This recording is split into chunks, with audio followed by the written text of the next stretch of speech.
शैतान ने उस स्त्री को 18 वर्ष से बांध करके रखा था।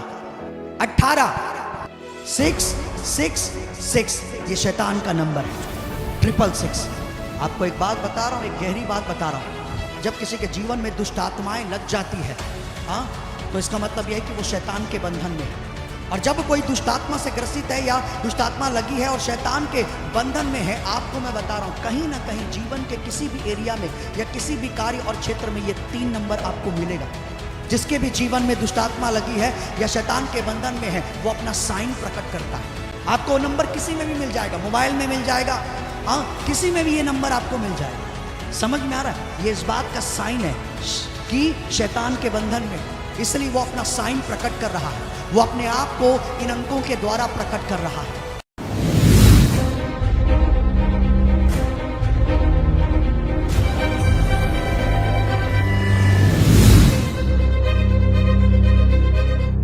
आइए सबसे पहले हम आज के वचन में जाएंगे। आप तैयार हैं वचन के लिए? ओके, तो आप मेरे साथ में आप निकालेंगे लूका 13 अध्याय 10 से लेकर 17 तक का। अब मैं आपके सामने में पढ़ता हूं और आप बड़े ध्यान से सुनिएगा। सप्त के दिन वह एक आराधनालय में उपदेश कर रहा था।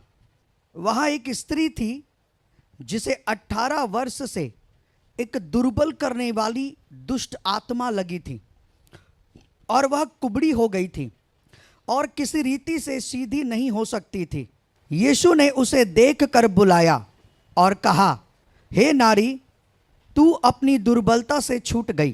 तब उसने उस पर हाथ रखे और वह तुरंत सीधी हो गई और परमेश्वर की बढ़ाई करने लगी, इसलिए कि यीशु ने सप्त के दिन उसे अच्छा किया था। आराधनालय का सरदार रिसियाकर लोगों से कहने लगा, 6 दिन है जिनमें काम करना चाहिए, अतः उन्हीं दिनों में आकर चंगे हो, परंतु सप्त के दिन में नहीं। यह सुनकर प्रभु ने उत्तर दिया, हे कपटियों, क्या सप्त के दिन तुम में से हर एक अपने बैल या गधे को थान से खोलकर पानी पिलाने नहीं ले जाता?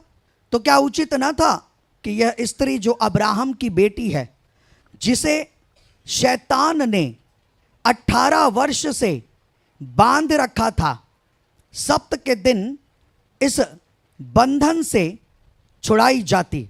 जब उसने ये बातें कही तो उसके सब विरोधी लज्जित हो गए और सारी भीड़ उन महिमा के कामों से जो वह करता था आनंदित हुई।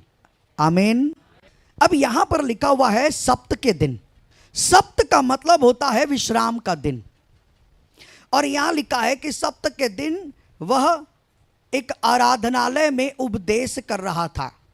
प्रभु यीशु आराधनालय में, या आज की भाषा में कहूं तो चर्च में क्या कर रहा था? प्रचार कर रहा था। एक चीज आप लोग अच्छे तरीके से समझ जाइए, अगर आप अपने जीवन में विश्राम चाहते हैं, कि आपके जीवन में चैन हो, शांति हो, आपके जीवन में विश्राम हो, तो वो विश्राम आपके जीवन में तभी आएगा जब आप प्रभु की उपस्थिति में बैठते हैं या प्रभु की संगति में रहते हैं, या आप प्रभु से लिपटे और चिपटे हुए रहते हैं, तभी आपके जीवन में विश्राम आएगा। अगर आप में से कोई भी इस समय में, अगर आपके जीवन में विश्राम नहीं है, शांति नहीं है, आपके जीवन में इस समय चैन नहीं है, परंतु आपके जीवन में बोझ है, आप बोझ को महसूस करते हो, आप फ्री महसूस नहीं करते, आप बोझ को महसूस करते हो, शांति नहीं है, विश्राम नहीं है, इसका मतलब यह है कि कहीं ना कहीं आप प्रभु यीशु मसीह से दूर हैं। आप प्रभु की उपस्थिति में नहीं है, आप खुदा की संगति में नहीं है, आप प्रभु से लिपटे चिपटे नहीं है, या फिर आप प्रभु के पास नहीं है। यह इस बात का चिन्ह है, क्योंकि बाइबल बताता है, खुदा ने खुद इस बात को कहा था, हे बोझ से दबे हुए लोगों। किनको कह रहा था? जो प्रभु यीशु से दूर थे। जो दूर हुए, जो प्रभु से दूर हैं, वही बोझ के तले दबे हुए हैं, याद रखो। और उन्हीं को प्रभु ने कहा था, हे बोझ से दबे हुए लोग, जो मेरे से तुम दूर हो, इसलिए तुम बोझ में दबे हुए हो, तुम मेरे पास आओ, मेरे नजदीक आओ, मेरे निकट आओ, और जब तुम मेरे निकट आओगे तो तुम्हारा बोझ ले लूंगा और अपनी शांति और विश्राम में तुमको दूंगा और तुम अपने जीवन में चैन पाओगे। तुम विश्राम पाओगे अपने जीवन में।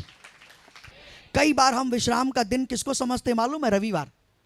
रविवार आ गया यार, आज तो विश्राम का दिन है। सिर्फ एक दिन, सिर्फ एक दिन, एक दिन थोड़ा सा छुट्टी मिल जाती है, घूमते फिरते हैं, विश्राम होता है। बाकी फिर 6 दिन फिर बोझ, वही दुख, वही तकलीफ, वही समस्याएं, सब कुछ, सब कुछ।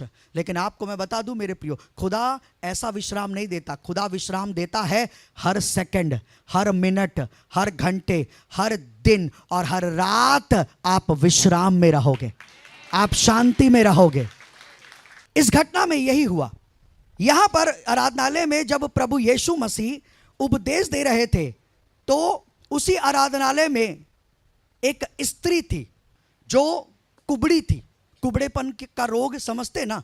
कुबड़ी मतलब ऐसी, उसके कुबड़ेपन के कारण से वो सीधी नहीं हो सकती थी।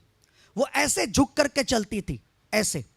वो सीधे लोगों के चेहरे को नहीं देख सकती थी, या वो सीधे आसमान को नहीं देख सकती थी। झुक करके ऐसे चलती थी और लोगों के पांव और चप्पल ऐसे लोगों को देखती थी। वो ऐसे झुक करके ऐसे सर, मुंह या आसमान को नहीं देख सकती थी, कुबड़ेपन के कारण से। और आपको मालूम है वो जो कुबड़ेपन का जो रोग था उस स्त्री के शरीर पर कहां से आया, कैसे आया? बाइबल बताती है वो दुर्बल करने वाली दुष्ट आत्मा उस स्त्री पर लगी थी, और शैतान ने उस स्त्री को 18 वर्ष से बांध करके रखा था। 18, 666, ये शैतान का नंबर है, 666। आपको एक बात बता रहा हूं, एक गहरी बात बता रहा हूं। जब किसी के जीवन में दुष्ट आत्माएं लग जाती है, तो इसका मतलब यह है कि वो शैतान के बंधन में है। और जब कोई दुष्टात्मा से ग्रसित है या दुष्टात्मा लगी है और शैतान के बंधन में है, आपको मैं बता रहा हूं कहीं ना कहीं जीवन के किसी भी एरिया में या किसी भी कार्य और क्षेत्र में ये 3 नंबर आपको मिलेगा। जिसके भी जीवन में दुष्टात्मा लगी है या शैतान के बंधन में है, वो अपना साइन प्रकट करता है। वो अपना साइन प्रकट करता है 666, 666। आपको नंबर किसी में भी मिल जाएगा, मोबाइल में मिल जाएगा, किसी में भी ये नंबर आपको मिल जाएगा। समझ में आ रहा है? ये इस बात का साइन है कि शैतान के बंधन में हो, इसलिए वो अपना साइन प्रकट कर रहा है। वो अपने आप को इन अंकों के द्वारा प्रकट कर रहा है। कितने लोग को समझ में आ रहा है? अब इस स्त्री के ऊपर में दुष्ट आत्मा लगी थी, और इसलिए क्या हो गया था, उसके ऊपर में बीमारी का बोझ था, और उस बोझ के कारण से वो झुक गई थी और ऐसे झुक करके चलती थी। आप मजदूरों को देखे होंगे या बहुत सारे ऐसे जो लेबर वर्क करते हैं उनको देखे होंगे कि जब वो सीमेंट की बोरी लेते हैं या रेत की बोरी लेते हैं या चावल की बोरी, शक्कर की बोरी, गेहूं की बोरी, जब वो अपने ऊपर में लेते हैं, जब पीठ पर उनके बोरी रहती है तो क्या होता है मालूम है? बहुत भारी बोझ। और उस बोझ के कारण से, उस बोझ के कारण से वो ऐसे सीधे नहीं हो पाते, परंतु ऐसे झुके रहते हैं। देखियो, और ऐसे झुक करके वो चलते हैं, ऐसे झुक करके चलते हैं। समझ में आ रहा है? वो कब सीधे होते हैं? जब उनके ऊपर का बोझ को वो नीचे फेंक देते हैं, नीचे उतार देते हैं, तब जाकर के वो सीधे होते हैं। समझ में आ रहा है? उसी प्रकार से आपको मैं बता रहा हूं मेरे प्रियो, अगर आपके पीछे दुष्ट आत्मा लगी है और शैतान ने आपको बांध करके रखा है, चाहे वो बीमारी दे करके हो, चाहे गरीबी दे करके हो, चाहे वो कर्ज दे करके हो, या मृत्यु की सैया में हो, तो जानते हो आप अपने जीवन में क्या देखोगे? झुकाव। बोझ के कारण से झुकाओ। आपका फाइनेंस झुक जाएगा, आपका आत्मिक जीवन झुक जाएगा, आपके संबंध झुक जाएंगे। आप अपने जीवन के हर एक क्षेत्रों में आप गिरावटों को देखोगे। सब जगह से डाउन डाउन और डाउन आप देखोगे, सब जगह से। क्यों मालूम है? बोझ दुष्ट आत्मा का। और इसलिए क्या हो रहा है? जीवन झुकते चला जा रहा है। ऊंचा होने की बजाय, बढ़ने की बजाय जीवन जो है वो धीरे धीरे करके क्या हो रहा है? फाइनेंस हो, चाहे आत्मिक जीवन हो, चाहे संबंध हो, क्या हो रहा है? वो झुकते चला जा रहा है। ये काम है दुष्ट आत्माओं का और शैतान का। अब वो जो स्त्री थी, इसी वही बोझ, दुष्ट आत्मा का बोझ, बीमारी का बोझ लिए हुए झुक करके चलती थी 18 वर्ष से। ऐसे ही चर्च में वो बैठी हुई थी, और प्रभु यीशु उस भीड़ में उसी स्त्री को देखते हैं और देख करके उसको अपने पास बुलाते हैं, उस स्त्री को। आपको मालूम है मेरे प्रियो, गुड न्यूज ये है, आप प्रभु यीशु मसीह को देखें चाहे मत देखें, अगर आप प्रभु यीशु की सभा में हैं वो आपको देख रहा है। प्रभु ने उस स्त्री को बुलाया और उसको देखा और उसको बुलाया, और बुलाने के बाद में प्रभु यीशु मसीह ने उसको उसके ऊपर में घोषणा की, उसको प्रॉफिटिक वर्ड दिया, घोषणा किया, प्रॉफिटिक वर्ड दिया। प्रभु यीशु ने कहा कि हे स्त्री, आज और अभी और इसी वक्त तू अपनी दुर्बलता से छूट गई, आजाद हो गई। सिर्फ वन वर्ड, बहुत बात नहीं, सिर्फ वन वर्ड कि तू आज अपनी दुर्बलता से छूट गई। प्रॉफिटिक वर्ड यीशु ने घोषणा किया उसके छुटकारे और चंगाई का उसके जीवन पर, और उसके बाद प्रभु यीशु मसीह ने उस पर हाथ रखे, मतलब ले हैंड किया। पहले घोषणा किया और उसके बाद उसके ऊपर में ले हैंड किया, और जैसे ही घोषणा किया और उसके बाद में जब हाथ रखा, वैसे ही वो स्त्री अपने कुबड़ेपन के रोग से और शैतान के बंधन से, दुष्ट आत्मा से आजाद हो गई, स्वस्थ हो गई। और उसका परिणाम यह हुआ कि जो झुक करके चलती थी अब वो सीधी हो गई, सीधी हो गई, और सीधी होकर के अब वो बराबरी में देख रही है, आसमान को देख रही है, स्वतंत्र हो गई। अब जब वो स्त्री जो है वो दुष्ट आत्मा और बीमारी से छुटकारा पा लेती है, तो वहां पर कुछ शास्त्री और फरीसी थे जो इसका विरोध करते हैं कि भैया सप्ताह के दिन में चंगा नहीं होना चाहिए था, किसी और दिन आकर के चंगा होना चाहिए था। तब प्रभु यीशु मसीह उनको कहते हैं दृष्टांत में कि क्या तुम अपने जानवरों को सप्ताह के दिन में पानी पिलाने के लिए नहीं ले जाते? यहां पर मेरे प्रियो प्रभु चंगाई और छुटकारे को पानी पिलाने की ओर अंकित कर रहे हैं। पानी पिलाना मतलब कि मेरे प्रियो प्रभु यीशु मसीह ने कहा था कि हे भूखे और प्यासे लोग, हे प्यासे लोग मेरे पास में आओ, क्योंकि जब तुम मेरे पास में आओगे तो मैं तुमको जीवन जल की जो नदियां हैं वो मैं तुमको पिलाऊंगा और तुम जीवन पाओगे और बहुतायत का जीवन पाओगे।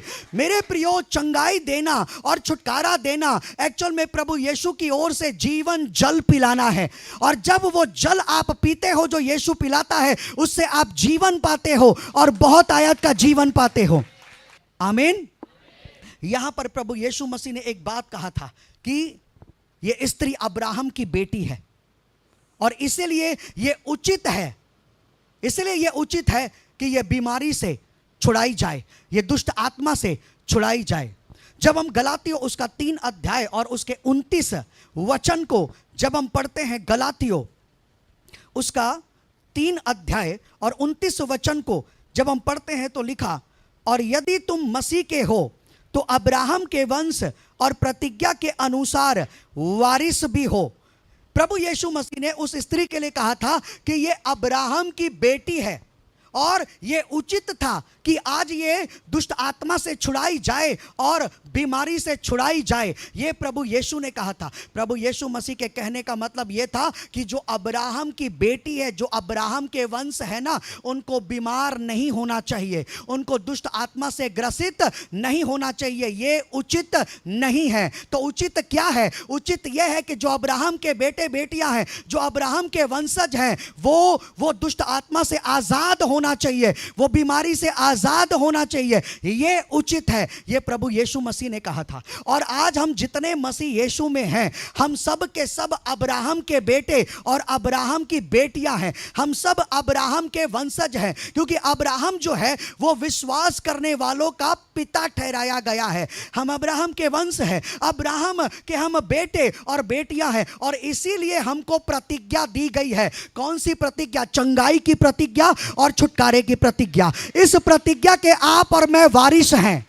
इस वसीयत के, इस प्रतिज्ञा के हम वारिस हैं। और क्या प्रतिज्ञा दी गई है? यह प्रतिज्ञा दी गई है अब्राहम के वंशजों को। यह प्रतिज्ञा दी गई है कि प्रभु यीशु मसीह कहता है कि मैंने तुम्हारे सारे रोग को, तुम्हारी सारी दुर्बलताओं को मैंने अपने ऊपर उठा लिया है, और मेरे ही कोड़े खाने से तुम चंगे हुए।